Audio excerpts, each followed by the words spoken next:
sistema Closed Caption. Este programa fue financiado con recursos del Ministerio de las TIC. RTVC Noticias del Mediodía.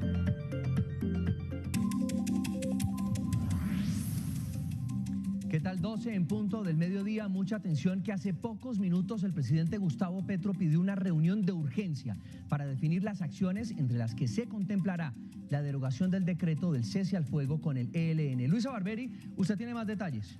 José Fernando y televidentes, muy buenas tardes. Este anuncio se da después de un comunicado que emitió hace algunas horas el ELN, afirmando que no han discutido con el gobierno de Gustavo Petro ninguna propuesta de cese al fuego bilateral.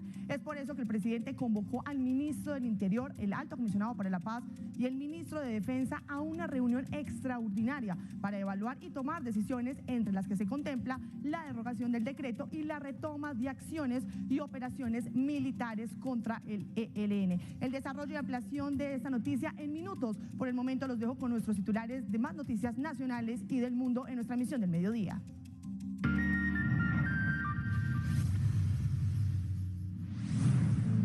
Investigan el caso de la bebé que murió en un carro mientras su madre estaba en un motel. Ella y un hombre quedaron libres.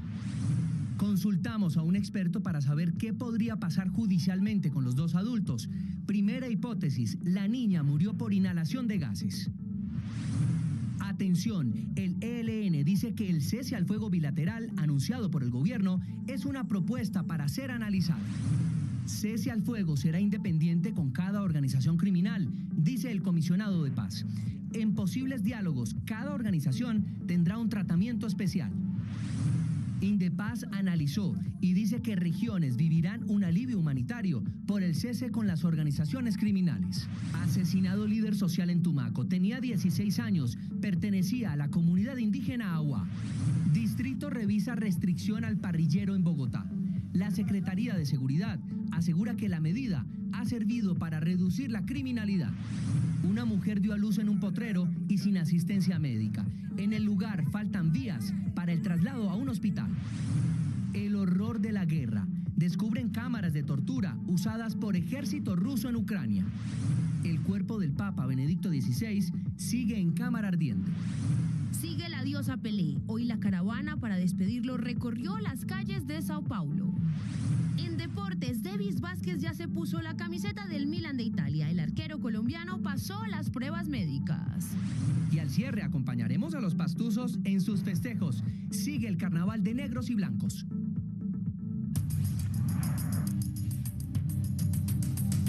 Buenas tardes, bienvenidos al Noticiero de Todos. En las últimas horas fue sellado el motel en Valledupar, donde murió una bebé de asfixia dentro de un vehículo. Las autoridades dejaron en libertad a la pareja mientras les realizan exámenes toxicológicos. Andrés Llamas, periodista de la Radio Nacional, tiene más detalles.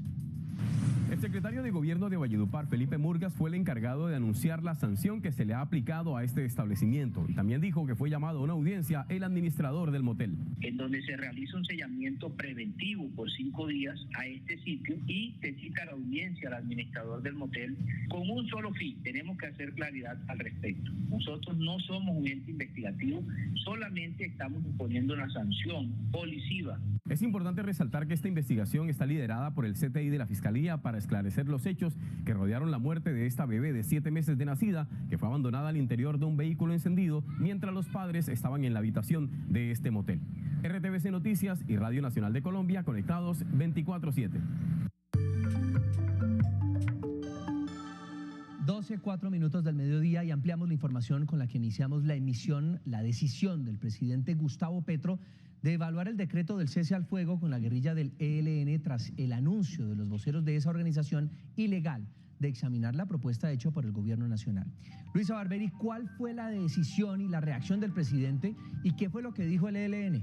José Fernando y televidentes, mire, el presidente convocó al ministro del Interior, al Alto Comisionado para la Paz y el ministro de Defensa a una reunión extraordinaria para evaluar y tomar decisiones, entre las que se contempla la derogación del decreto y la retoma de acciones y operaciones militares contra el ELN. Por su parte, la delegación del ELN dijo a través de un comunicado hace algunas horas y de un trino lo siguiente, abro comillas: el decreto presidencial sobre el cese bilateral es una propuesta para ser examinada. La delegación de diálogos del ELN no ha discutido con el gobierno de Gustavo Petro ninguna propuesta de cese al fuego bilateral, cierro comillas. También afirma que por lo pronto no existe ningún acuerdo en esa materia y que entienden ese decreto como una propuesta para ser revisada en el siguiente ciclo de negociaciones que, recordemos, iniciará en los próximos días en México. Esta es la información que tenemos por el momento. Entonces, una reunión extraordinaria del presidente Gustavo Petro para analizar qué va a pasar con este decreto sobre un cese al fuego bilateral con el ELN. Desde la sala de redacción, Luisa Barberi, RTBC Noticias, conectados 24/7. Luisa, pues precisamente sobre ese tema, otros sectores reaccionaron al anuncio del presidente Gustavo Petro sobre un cese al fuego bilateral con 5 organizaciones armadas. Indepaz señaló que este hecho es un hito para la historia de nuestro país. El presidente del Instituto de Estudios para el Desarrollo y la Paz, Indepaz, destacó la importancia del anuncio del presidente Gustavo Petro sobre el cese bilateral al fuego con la Segunda Marquetalia, el Estado Mayor Central, las autodefensas gaitanistas de Colombia y las autodefensas de la Sierra Nevada. Estamos ante un hecho extraordinario porque se trata de más o menos 80 estructuras entre frentes y columnas de organizaciones diversas. Según el informe más reciente entregado por Indepaz, con esta noticia cerca de 10 zonas de interés en 14 departamentos se benefician en gran medida con el cese al fuego, porque allí es donde se identifican altos índices de violencia y una constante confrontación. Eso tiene impacto extraordinario en cerca de 350 municipios de Colombia. Serán más de 15.000 hombres que bajarán las armas y que permitirán que departamentos como Antioquia, Bolívar o Córdoba logren un restablecimiento humanitario. Sentar las bases para negociaciones definitivas que den por terminado el conflicto armado en Colombia. González finalmente fue enfático en que a largo plazo es necesario un cese al fuego multilateral que garantice la paz total en el país. Entre tanto, en Tumaco, Nariño, fue asesinado un líder indígena de la comunidad Aguá. La víctima tenía apenas 16 años. Este es un informe de Diego Burgos, periodista de la Radio Nacional. En el departamento de Nariño, en la zona rural del municipio de Tumaco, se registró el primer asesinato de un líder social en el país. Se trata de un joven de 16 años de edad perteneciente a la comunidad indígena Aguá. Las autoridades han hecho un llamado al gobierno nacional para que presten atención ante los grupos armados que aún delinquen en esta zona del departamento. Fueron víctimas de un atentado a mano armada, 2 personas, 2 indígenas, entre ellas 2 jóvenes prácticamente, uno de 16 años y el otro de 24, resultando muerto el primero, un líder indígena que hacía parte de la Guardia Indígena, José Taicús. Asimismo, se dio a conocer que quien acompañaba a este joven asesinado se encuentra en estos momentos en un estado delicado de salud. Radio Nacionales de Colombia y RTBC Noticias, conectados 24/7. Continúan los ataques contra la fuerza pública en diferentes regiones del país. En las últimas horas, 2 uniformados fueron asesinados. Yuli Pulgarín, ¿de qué se trata? Muy buenas tardes, un saludo para usted y para todos los televidentes. Así es, pues el primer caso sucedió en La Guajira, en donde un soldado quien actualmente se encuentra prestando el servicio militar mientras se encontraba en su turno de centinela, activó su fusil contra el sargento Davinson Javier Codina, quien fue trasladado a una clínica y posteriormente murió. Estos hechos ya están siendo materia de investigación. Y un segundo caso sucedió en el departamento del Meta, en donde fue asesinado el patrullero Eduardo Galeano con un arma de fuego mientras se encontraba en su permiso de descanso navideño. El comandante de policía de Villavicencio anunció investigaciones frente a este caso para hallar a los responsables y esclarecer los hechos. Y en otras noticias, las autoridades distritales realizaron el primer Consejo de Seguridad del año 2023. ¿Cuáles fueron las conclusiones? Edwin Suárez, buenas tardes, nos cuenta. Hola, ¿qué tal? Buenas tardes para usted, para todos los televidentes. Bueno, fueron varias. Acaba de finalizar este primer Consejo de Seguridad de 2023, entregando el balance de lo que fue el fin de semana en materia de la celebración del recibimiento del nuevo año y del plan Navidad dispuesto desde el 1 de diciembre de 2022. Hay varias conclusiones. Lo primero tiene que ver con la recompensa de hasta 20 millones de pesos para que entregue información que ayude a identificación y captura del agresor de otro hombre en Transmilenio Transmilenio que por robarle el celular pues lo asesinó dentro de una estación de Transmilenio en el sur de la capital colombiana. Y otro tema importante al que hizo referencia la alcaldesa encargada de Bogotá, Edna Bonilla, tiene que ver con que se amplía la restricción de parrillero en moto aquí en la capital colombiana. Recordemos que esa medida había sido establecida hasta el 31 de diciembre, pero en las últimas horas ya fue firmado el decreto y se prorroga hasta el próximo 30 de junio de 2023. Así lo anunció la alcaldesa mayor encargada. La semana pasada, el viernes, se expidió el decreto que extiende la medida del parrillero. Está vigente en Bogotá hasta el 30 de junio del 2023. Creemos que los indicadores nos demuestran que debemos seguir con esta medida y por esto la mantenemos y está expedido el decreto el pasado viernes. El pie de fuerza se mantiene de más de 5.000 uniformados en la capital colombiana para brindar seguridad en lo que sería el puente festivo, el último de las festividades de recibimiento de nuevo año aquí en la capital colombiana, este puente de Reyes. Por ahora es todo desde el centro de la capital colombiana. Edwin Su, RTVC Noticias, conectados 24/7. Y en RTVC Noticias decimos no más quemados con pólvora. Hacemos un llamado precisamente a la responsabilidad. Durante el fin de año y el inicio de 2023, la cifra de lesionados aumentó lamentablemente en el país y de una manera considerable. Según el Instituto Nacional de Salud, hasta la fecha van 4.033 casos de personas quemadas.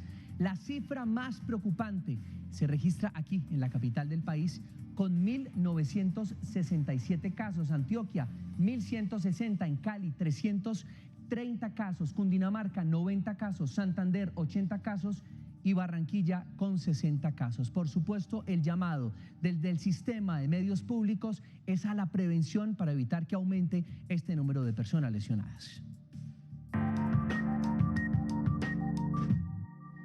Y vamos en directo al occidente de Bogotá. En los últimos días, comunidades se han visto afectadas por las lluvias aquí en la capital del país. ¿Cuál es el reporte del clima para los próximos días en la capital de la República? Juan Carlos González nos cuenta.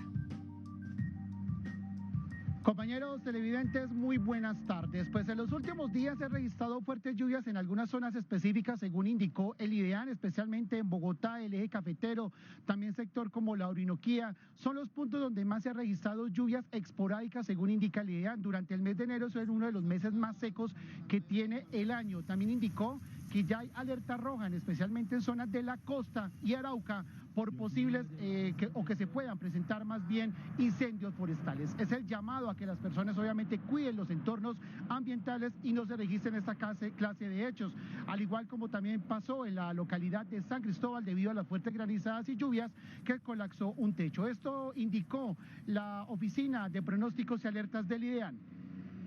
En el transcurso de esta semana, primero que tengamos algunas lluvias en sectores del sur de Antioquia, occidente de Antioquia, sectores del norte de Cundinamarca, norte de Boyacá, sur de Santander, eventualmente hacia el norte del departamento de Tolima, lluvias normales para el departamento de Chocó, hacia la región pacífica en la Amazonia y condiciones pues mayormente secas, especialmente en las regiones Caribe y Orinoquia.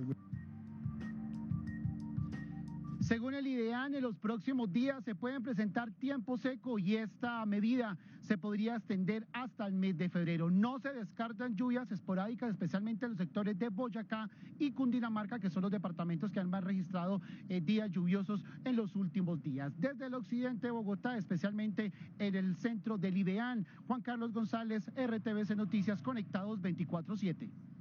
Y cambiamos de tema, escuchen esta historia. La falta de vías de acceso y de un hospital en Achí, sur de Bolívar, obligó a una familia a atender un parto en medio de un potrero. Edgardo Ochoa, periodista de la Radio Nacional, con los detalles. La mujer dio a luz sin las mínimas condiciones higiénicas y médicas para hacerlo, solo asistida por habitantes de la vereda La Lucha en el municipio de Achí, en el sur de Bolívar, quienes piden que se les construya con urgencia un centro de salud para que no se repitan estos casos. Por favor, en este caso necesitamos mucho la ayuda del gobierno para que nos ayuden en las cuestiones de salud, nos ayuden en transporte. Asimismo, los habitantes denuncian que por falta de vías de acceso, esta escena se puede estar repitiendo muchas veces. Radio Nacional de Colombia y RTVC Noticias, conectados 24/7. Continúa la polémica por las irregularidades en el proceso de licitación del PAE en la ciudad de Cali. Al parecer, un ataque cibernético habría afectado la página donde se validan los documentos para el proceso de contratación. Esta afectación deja a 160.000 niños sin servicio de alimentación escolar. Según la Secretaría de Educación, otros programas tampoco se podrán ofrecer. Nos han hackeado un usuario de Colombia Compra Eficiente, la plataforma SECOT 2, generando el cierre del proceso de licitación de dos programas sensibles, que son el programa de alimentación escolar, el PAE, y el programa de transporte escolar.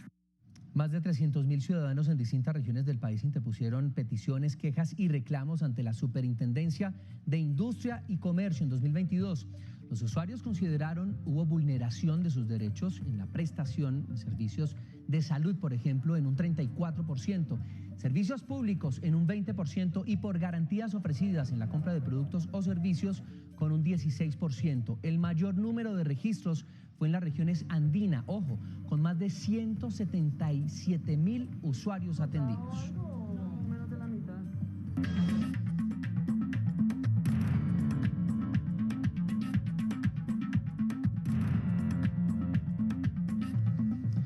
Y un nuevo hallazgo tiene en vilo al gobierno ucraniano, que encontró cámaras de tortura y fosas comunes en Yarkov, una ciudad ocupada por meses por tropas rusas.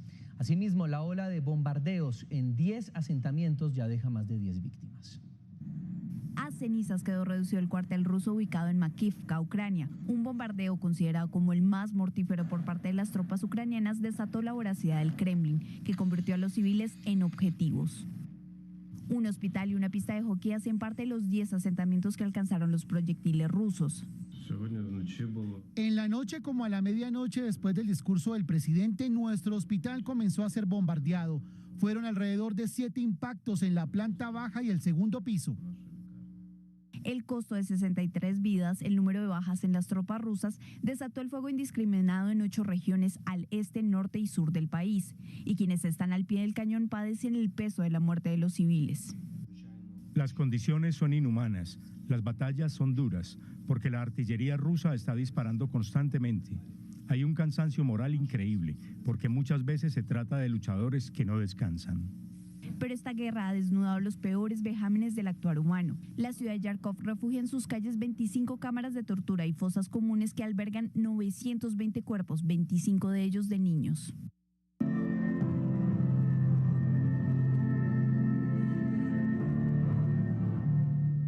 Con libros de condolencias, oraciones y velas, los feligreses continúan rindiendo tributo a Benedicto XVI en la capilla ardiente dispuesta en la Basílica de San Pedro en Vaticano.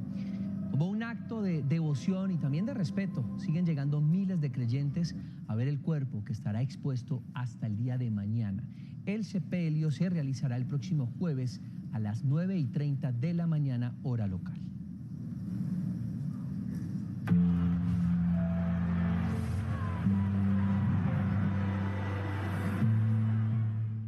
Bienvenidos a la información deportiva en RTBC Noticias. Desde las 8 de la mañana, hora de Colombia, inició el cortejo fúnebre del rey del fútbol, Pelé. Estas son imágenes de Sao Paulo y el recorrido con el cuerpo del astro del fútbol brasileño.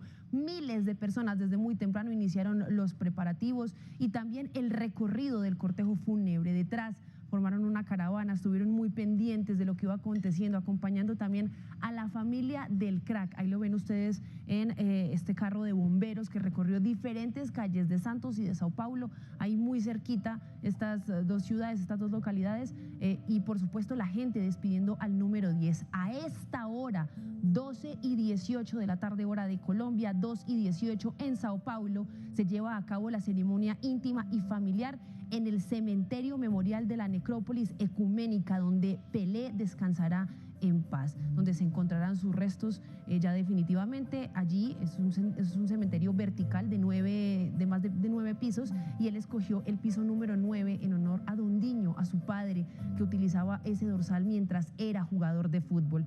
Entonces allí ya se reúne toda la familia para despedir a Pelé. Ya la gente entonces en Brasil hizo su despedida respectiva. También estuvo el día de hoy el presidente de Brasil, Inácio Lula da Silva, acompañando, por supuesto, tanto a familiares y amigos que allí hicieron presencia. Además de los fanáticos presentes en el estadio Vila Belmiro, en las calles de Santos se congregaron miles de hinchas para despedir a Pelé. El féretro es transportado por un carro de bomberos mientras se dirigen al cementerio memorial Necrópolis de la Ecuménica.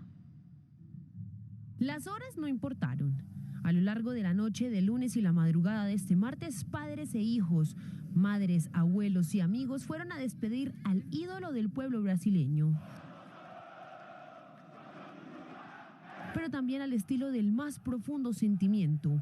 Con bengalas, banderas y cánticos, los hinchas de Santos rodearon el féretro. En la mañana la gente seguía en la fila mientras en el primer plano apareció el presidente Inácio Lula da Silva. Saludó a la esposa del crack, a su hijo Edinho y acompañó las oraciones. Hasta que llegó el momento de decir adiós. Los restos de O'Reilly salieron en manos de los guardias de la policía en un carro de bomberos en las calles de Santos. Atiborradas vieron el cortejo fúnebre. Muchos de estos fanáticos formaron una caravana y siguieron por kilómetros a Edson Arantes do Nascimento. En el cementerio memorial de la Necrópolis Ecuménica, el cementerio vertical más grande del mundo, los restos de Pelé descansarán para la eternidad en el piso 9.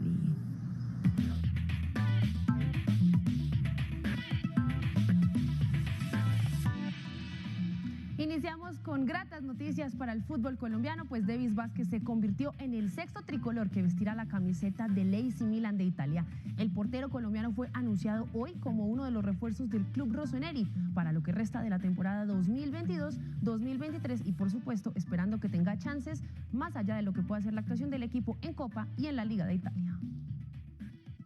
Con estas fotos, el AC Milan confirmó a su nuevo guardameta. El Milan se complace en anunciar que Davis Steven Vázquez se ha unido a los rossoneri de forma permanente procedente del club guaraní. El barranquillero de 24 años usará el dorsal número 77 del cuadro milanés y firmó hasta el 30 de junio de 2026, luego de que se especulara que llegaría a Italia a préstamo desde Paraguay. Pero su talento lo vaticinaron algunos. Oscar Córdoba lo recomendó para que lo ficharan en Boca Juniors. Le dije, Romy, llévatelo. A Riquelme. A Riquelme. Le dije, llévatelo. Es un pelado de 1.96 de estatura. 1.96, Dios mío. Tiene que agarrar la pelota a 3 metros 20 centímetros de altura. Y tiene una técnica de pegada con la derecha, con la izquierda. Estuvo en las divisiones menores de Cortuluá, Patriotas y Equidad, pero solo en Club Guaraní debutó como profesional.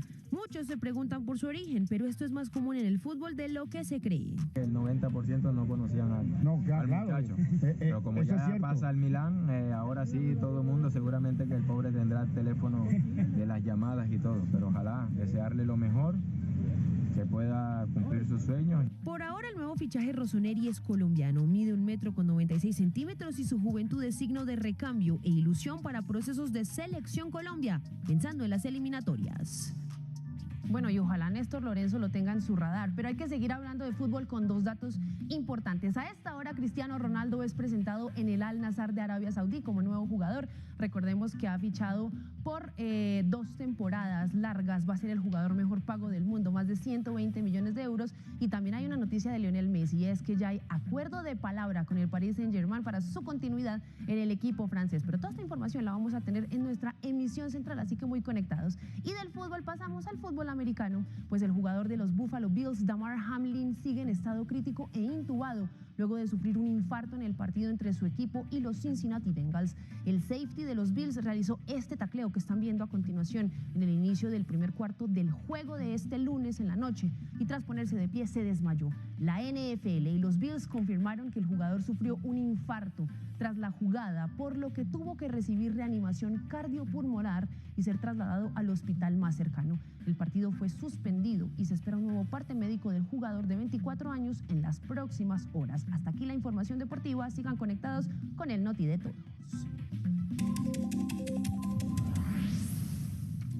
A esta hora le hacemos seguimiento a la información con la que iniciamos nuestra emisión, la decisión del presidente Gustavo Petro de convocar a una reunión de urgencia para definir las acciones, entre las que se contemplará, por supuesto, la derogación del decreto del cese al fuego con el ELN. Luisa Barberi, ¿qué más ha dicho el presidente? ¿Qué es lo último?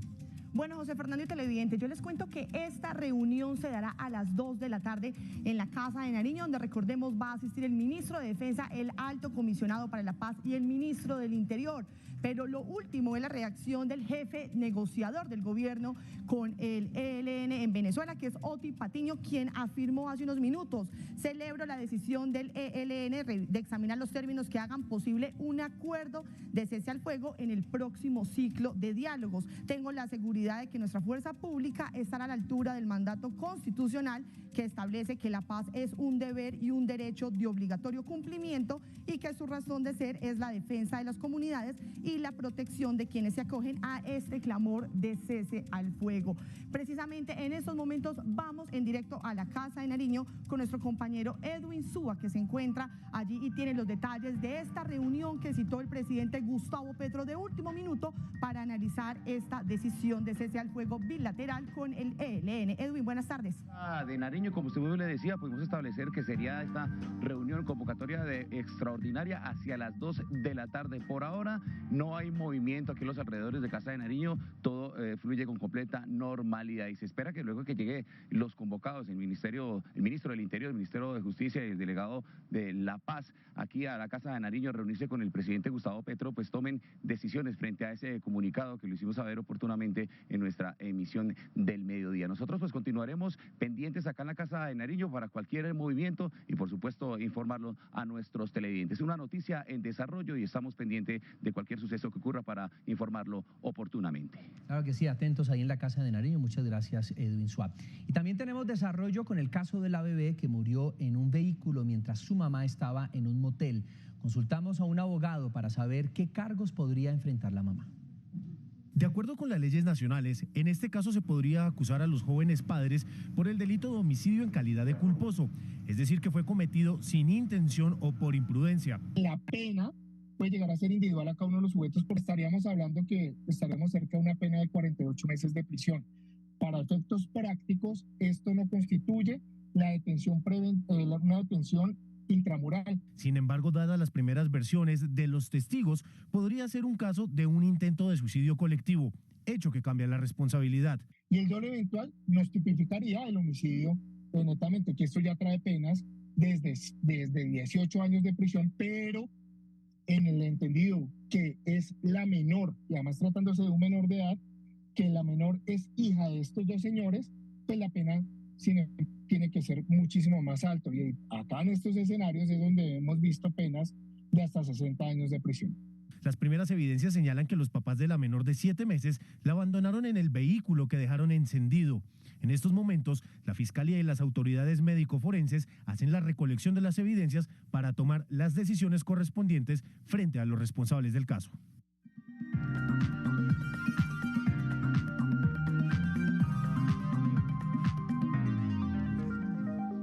Bad Bunny, el artista del momento, fue criticado y defendido en redes sociales después de que le diera molesto cuando una fan lo siguiera para tomarse una foto con él. Miren el momento. Todo se capturó en República Dominicana cuando una joven, pues, seguidora del artista, se puso delante de él para grabarlo, lo que nota la evidente molestia del cantante. Así que el reggaetonero pues no dudó, ustedes ya lo vieron, en arrebatarle el celular a la fan y aventarlo lejos de él. Miren, ahí está el momento. Al respecto a esto, pues escribió en la red social de Twitter, abro comillas: los que vengan a ponerme un teléfono en la cara lo consideraré como lo que es, una falta de respeto, y así mismo lo trataré yo. Cierro comillas. Y si aún no sabe qué hacer para el primer puente festivo del año, este importante evento cultural es un recomendado sin duda a tener en cuenta para que arranque con alegría y mucho entusiasmo y color este 2023 desde Pasto, Nariño. La agenda para hoy está llena de rumba, disfraces, diversión, danza, comida y por supuesto cultura. Desde las 10 de la mañana habrá Canto a la Tierra, un desfile de colectivos, eso ya ocurrió por supuesto, coreógrafos, que se realizará de norte a sur por la avenida del Carnaval. De hecho, debe estar ocurriendo en este momento. A las 4 de la tarde habrá cantautoras y compositoras nariñenses. Este concierto de mujeres que tendrá como invitadas especiales en la plaza principal de Pasto. La cita es con vestidos de colores. Estos eventos son gratuitos y pueden ir con toda la familia a conocer de la cultura nariñense tan bella por medio de este imponente carnaval. Y hasta aquí el noticiero de mediodía, el noticiero de todos. Tenemos ampliación de la reunión extraordinaria, por supuesto, la cita por el presidente Gustavo Petro a toda su delegación para tomar decisiones con respecto al cese al fuego con el ELN. Nos encontramos en los avances informativos de la tarde y recuerde, estamos conectados 24/7 y a través de nuestra página www.rtbcnoticias.com y en nuestras redes sociales nos encuentran como @rtbcnoticias. Que tengan una feliz tarde, chao. RTBC Noticias del Mediodía.